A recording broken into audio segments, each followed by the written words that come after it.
Welcome back to Inside College Basketball Now with Jon Rothstein. Pleased to be joined by Iowa State head coach TJ Otzelberger. And TJ, welcome. And we have to start with one question that you frankly have ignored in every interview you've ever done. When did Thomas John Otzelberger become TJ?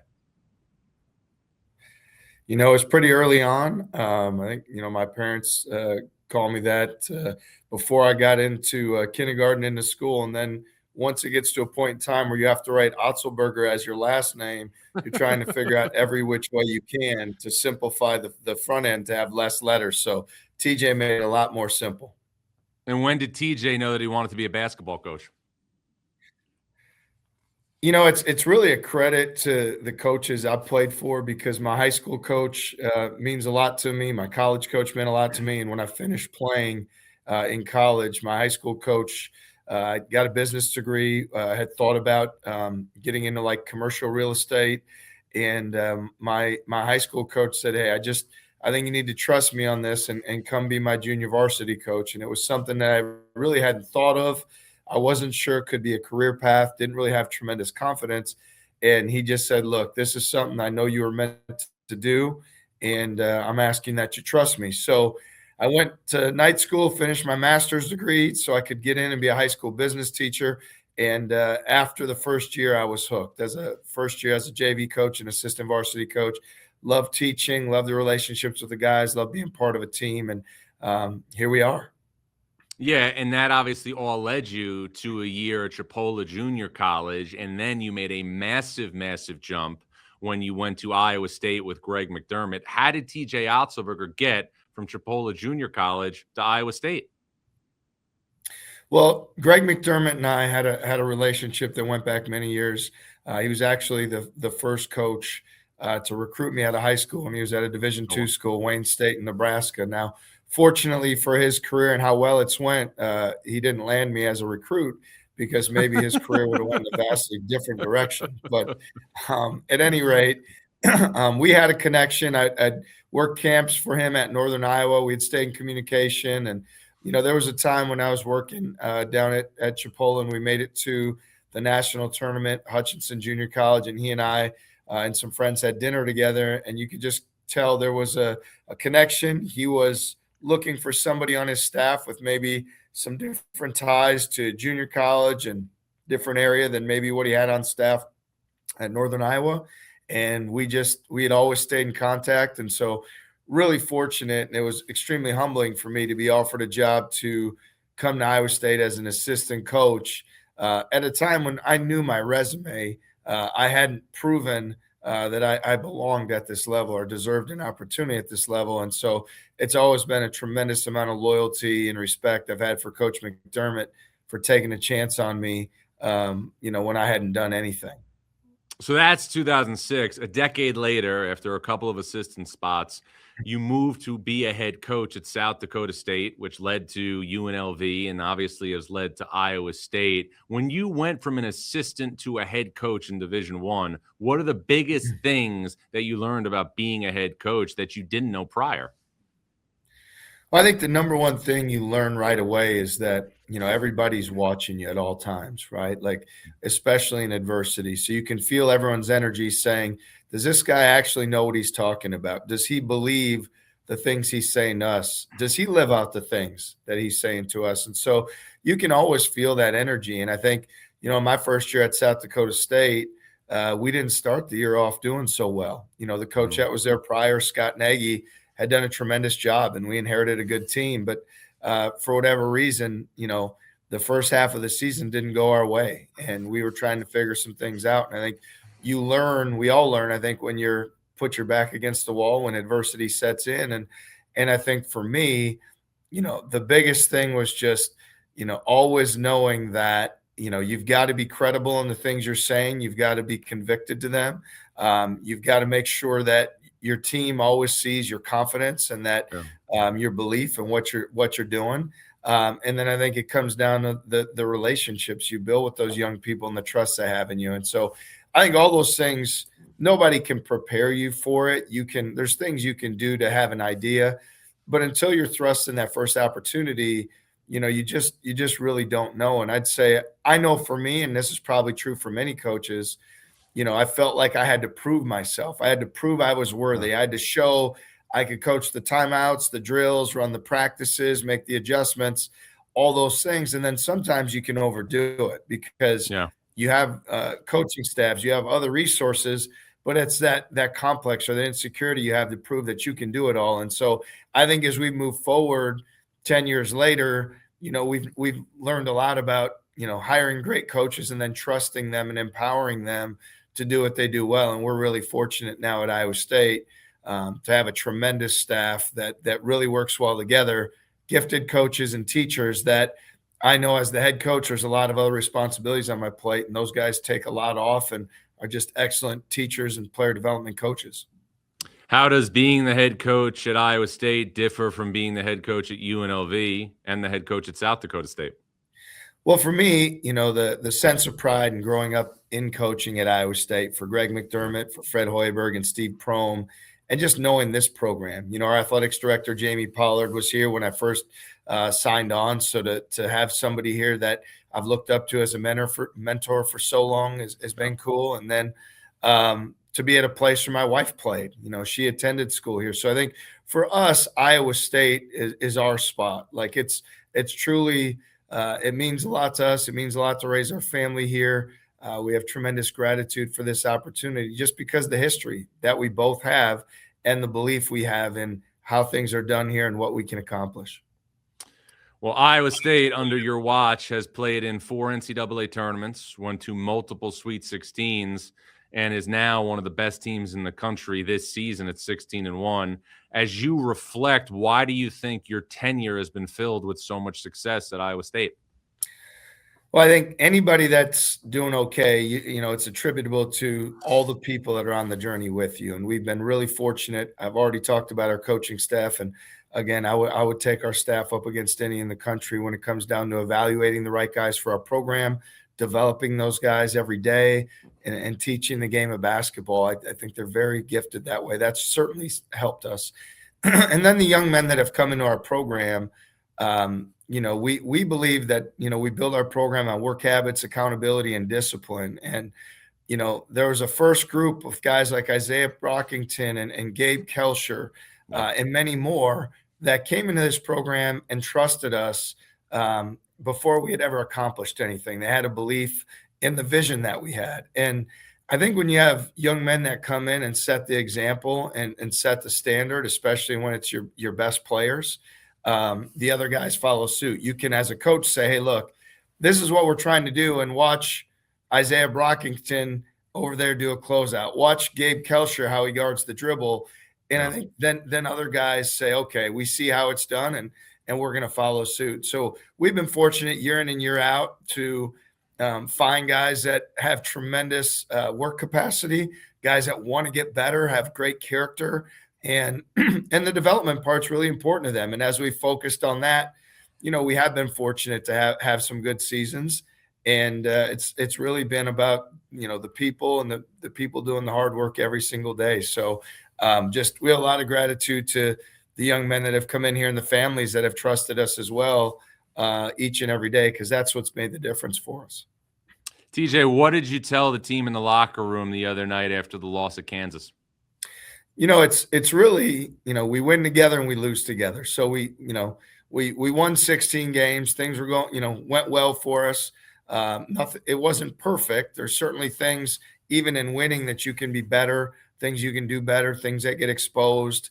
And you'd rather always learn those lessons and find a way to win the game. The other night we ran into a Kansas team that's capable of big things, and we saw that the other night. They played well, and they had a big part in us not playing well. They were very well prepared, stayed the course for 40 minutes. And so I shared that with our guys. That desperation and urgency that they had to win the game was evident, and that's a credit to their staff and players. And now for us, it's about keeping that desperation and urgency that we've had and reestablishing it, because I think, for every team, you want to be at your best and play your best. And I think for us, that involves a level of desperation and urgency to do it. So, we try not to get too high and too low, Yep. We know that it is a long season, and the name of the game is to keep getting better. So we talked a lot about getting back to the practice floor, what we can do to improve, and then making sure that we carry that out each day. Any coach wants the opportunity at some point in their career to go 40-0 and win a national championship. It is probably a small percentage that will happen in our lifetimes. But with that said, adversity often in sports and also in life can be the incubator of a great turnaround. How can Iowa State use the loss at Kansas to refocus moving forward here in mid-January? Well, I think it reestablishes a standard and what your leaders and what they're going to tolerate, what they're going to accept, and what they're going to demand. And I think the same for our coaching staff. It's what are we doing this for? What are our daily goals? What are we trying to accomplish? Where are we trying to get better? And I think the urgency you have with that is what it's everyone says, is it a wake-up call? Is it whatever those things are? I don't know for sure, but I know that if you have tremendous pride and you've done the work, that when it doesn't go your way, you really refocus and lock in. It helps get that, that mental, that vision, that picture. You know exactly what it needs to look like, and you know what exactly you need to do to play at your best. So I've been pleased with how our guys have handled that because we've shown, our leaders, our best guys have shown great leadership through practice, through our team meetings, and our communication. So we feel confident in how we will move forward based on, the setback the other night. TJ, is this your best team at Iowa State? I don't like comparing year in and year out, just because teams change throughout the course of the year. Like we've been fortunate in a few of the years to be playing our best basketball at the end of the year. In other years, maybe not. And so to me, there's so much more to this story that has to play out before you can make that type of distinction. And so for this group, we just need to keep working. We certainly have potential to be what you just mentioned there, but that will come with a lot of work, a little bit of luck, and staying healthy as well. All those things are factors in how teams finish the season. But we're proud of the young men in our program. We're pleased with the position we're in, and we've got a lot of work in front of us. And a big reason why you have a chance to achieve that title potentially later in the year is because you've retained so many high-level players. 3 guys who were your leading scorers, Joshua Jefferson, Tamin Lipsey, Milan Momcilovic, were in the program a year ago. How big is it in this climate to have that type of retention?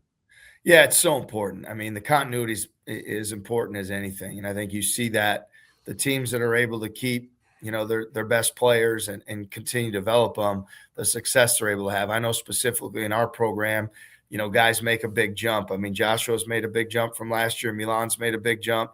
Taman's made a big jump. He's back to being the guy he was the year before when he wasn't hurt, and even then some. He's playing at a higher level. So I think it's keeping those guys, developing those guys, and then taking that step, forward in their game that is so important because when we returned 5 guys off a team that, had a lot of successes last year, they set the tone and the standard for everything that you do every single day. And so for us, the top priority, everybody always talks about transfer portal and high school recruiting. Yeah. To me, the most important recruiting is your own players that are on your roster that really want to be there, the guys that are really committed to your program and have that pride for your program. Those are the guys that are the most important recruits ever.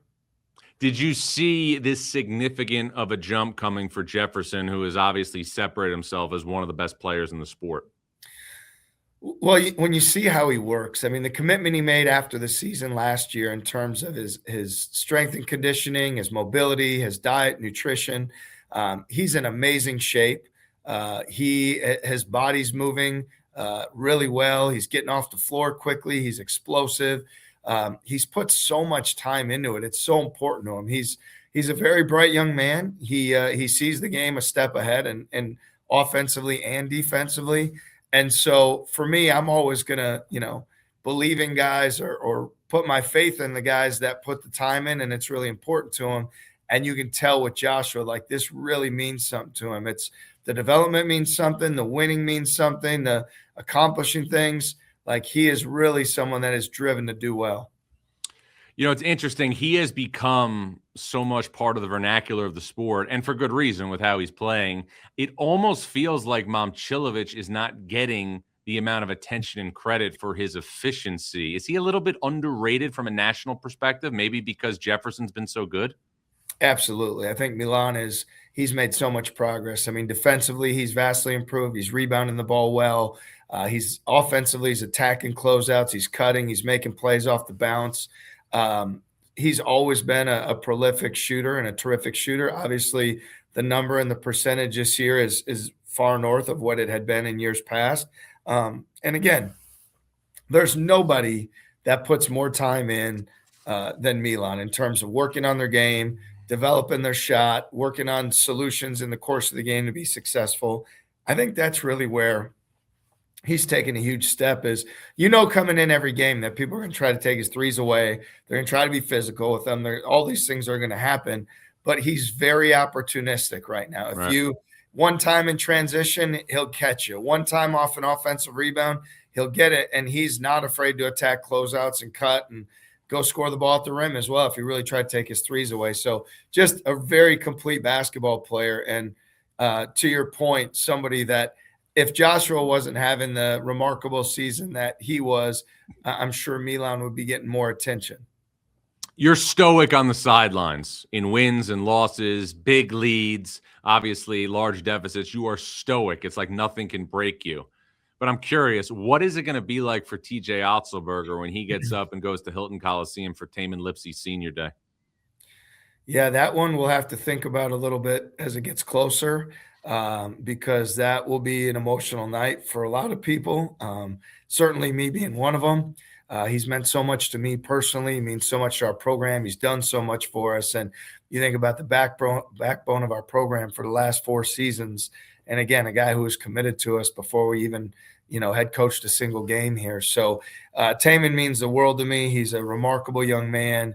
I don't want to think about the last game for Tamin at Hilton because I know with all these waivers and things that are out there, I want to find a 5th and a 6th and a 7th and an 8th and just hopefully the rules keep changing so he never has to leave, because I know he'd love to play a lot more years at Hilton Coliseum, and I know that the fans at Hilton Coliseum would love that as well. Who's the wild card for this team that could maybe take it to another level? Nate Heise. Nate Heise, definitely. And I know that, you've talked about him even at points in time as well. Yeah. He's a guy that I feel like is on the climb with his game and what he brings to our team. He's tough. He's competitive. He's hard-nosed. He's a shot maker. He can drive the closeout. He's an elite defensive player. He rebounds the ball.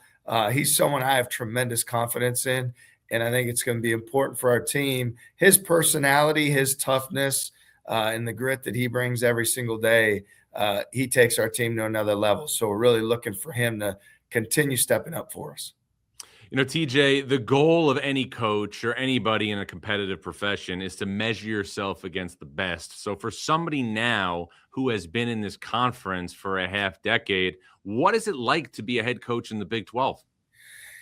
Well, I think it's certainly the best league in the country, and then what goes along with that. It's great coaches, great players. There's a level of physicality. There's a intentionality with scouting. There's a competitive spirit. There's great fan bases, and so everybody, I think, when you start off in coaching, you want to try to challenge yourself at the best, and that's certainly what we're doing every single night. And in this league, there's no nights off. Anybody can beat anybody. You have to be at your best. And as you look throughout the course of our league, we have guys who are clear-cut Hall of Famers already as coaches. There's a lot of guys who are in their 40s and early 50s that are going to be future Hall of Famers, and a lot of up-and-comers. And then you just look at, the league this year, I feel like, from what we've seen at this point, like there's so many teams in contention to go to the NCAA tournament right now. And you feel like everybody's, is still in play. Right. And so I think that's what makes it such a great league. It's the great coaches, the example they set. But there's a physicality and a competitiveness in this league night in and night out that, every single game it's going to be a fight. TJ, I'm always fascinated in doing this as long as I have now, how coaches hold on to tough losses more than they can celebrate great wins. So I'm curious for you, for TJ Otzelberger, give me one great win that always seems to resonate in your career, and give me a tough loss that won't go away. Yeah, I mean, I think a great win, certainly. I talked earlier about how much my high school coach, my college coach, and coaches that have meant to me. Well, we were fortunate to play in our first season in Milwaukee, where I grew up playing, a few blocks from where I played a state championship high school game, and only a couple miles from my high school, to play a game, to go to the Sweet 16 in my hometown. Yeah. With all those people that I care about so much on the journey. And you just never know. In that first year, we didn't take it for granted that we made it to the tournament. We didn't know that Right. we'd make it the next year or any years. And Right. so we were just, living in that moment and appreciative. But to have all those coaches there and all those people there that meant so much to me, man, I think that was about as cool as it gets, because I think it was a way that I felt like all those coaches that believed in me and invested in me. I wanted them to feel like they were a big part of that journey that we were on, and what we were able to accomplish. In terms of hanging on to a loss, I wouldn't say it as much, for me personally, because I think we all know in this, like, certainly the losses are frustrating, and you got to move on quickly in league play, and obviously the wins at times feel more like relief. Yeah. But last year to go on the road at Arizona, and Caleb Love hits a bomb to beat us at the end. That's Yeah. one of those losses that stings a little bit, right? That Yeah. you just say, you look at every scenario. What could you have done differently? Should we have fouled? Should you do this? Should you do that? And at the end of the day, it took whatever it was, a 70-foot bomb to beat you still. So I think in a lot of cases, whether someone says miss the free throw, foul, do this, do that, you could point to a lot of scenarios and say, okay, but is there a chance they might have got a better shot than what that shot was? It wasn't like it was a rhythm three. So I think for our guys, that was a tough one, because you felt like even down the stretch of the game that, you felt like you're in good position to win. And then it slips away right at the end, and you're in overtime. And I think that was a mental hurdle that took us a little bit to get over. But, the wins are quick, and the losses do last longer. But in this league, you just got to move on to the next one. There's so many good teams coming up next. And give me one recruit that you desperately were trying to sign but just missed out on. Ooh, one recruit we're desperately trying to sign and missed out on. That is a great question. I feel like I can't say it because he's playing for another program right now, and I don't want to try. That's all right.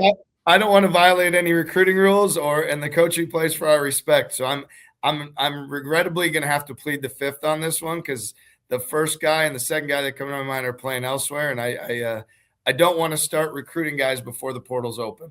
Fair enough. And, kudos to the announcement this past week that the portal will not open until after the NCAA tournament. And obviously that last weekend of the college basketball season is a sacred weekend. It will be in Indianapolis this year for the Final Four. How often does TJ Otzelberger think about taking Iowa State to a Final Four?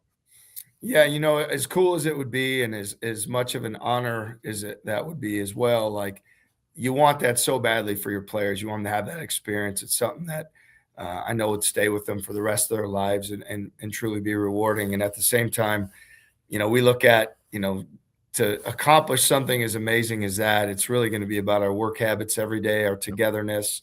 Like I said, a little luck, a little bit of health, all those things need to go your way. But I would love it for the young men in our program, more so because all the hard work that they do, the sacrifices they make, the togetherness they have, it would be a great experience that I know would impact their life for many years to come.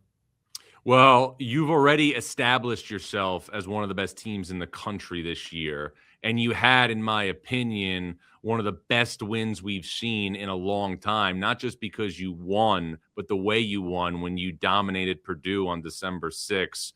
What did you learn about your team after beating an opponent of that caliber on the road by such a significant margin? Well, there's not a coach or a program in America that we have more respect for than Matt Painter and the Purdue program. So as we went into preparing for that game, we knew that like it would get ugly in a hurry if we weren't on our A game. And we Right. knew that we had to just look at it timeout to timeout, media to media. Like if you look at it in totality of 40 minutes, Right.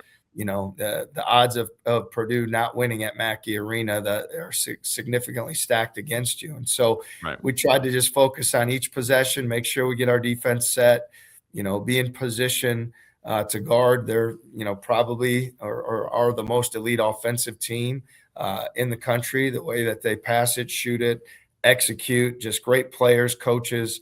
And so we knew what a challenge it would be. And I think our guys, what I learned about them is their level of focus for 40 minutes, because at any point in time, had we busted or lost mental focus or not ran back on defense or not blocked out, they're going to make you pay. Every missed block out, they're going to get an offensive rebound.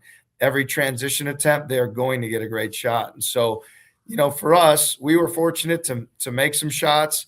They probably didn't make as many that night as they normally do.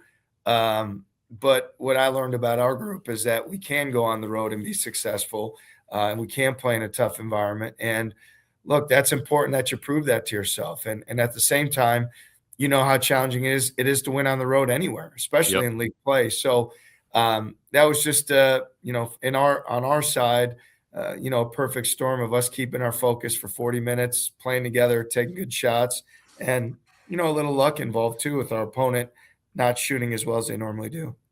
Well, you proved that day that you're good enough to beat anybody anywhere. By the margin, you dominated a team like Purdue. And if you're good enough to beat anybody anywhere, you're good enough to win 4 games in the NCAA tournament and go to the Final Four. So let's wrap on this. From your perspective, what are the biggest long-term keys between now and Selection Sunday for Iowa State to have a chance to not just obviously advance in the bracket, but advance deep in the bracket?